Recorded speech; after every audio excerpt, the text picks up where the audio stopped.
The words that have been used to describe this: devastating, record-breaking, unimaginable, heartbreaking. We're all focused on that headline number, but what else should we be looking for below the surface of today's jobs report?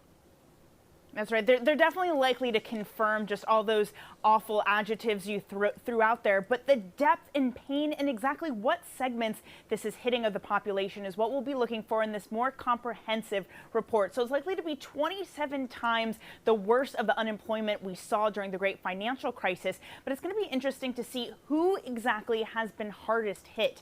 We're likely in the hourly numbers to see those with lower wages, unfortunately, be the ones who have seen the biggest extent of layoffs. And all these figures help us determine just how long the economic pain is likely to continue. One of the figures that should help us there is the number of temporary workers that have been hit in the economy. Last month, we saw that 77% of unemployment was due to temporary furloughed workers.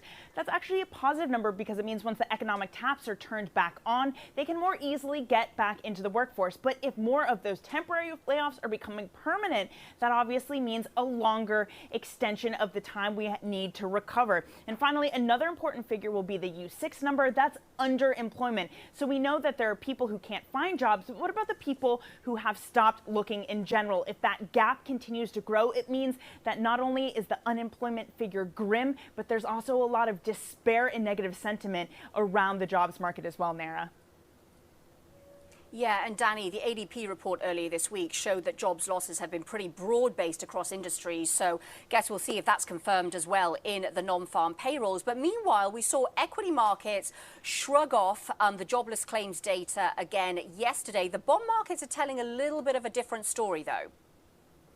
That's right. In the stock markets, you might look to Mohamed El-Erian's argument, for example, saying that there's some sort of legacy behind Wall Street getting more support, the stock market being better aided if you look at who got a bailout during the great financial crisis.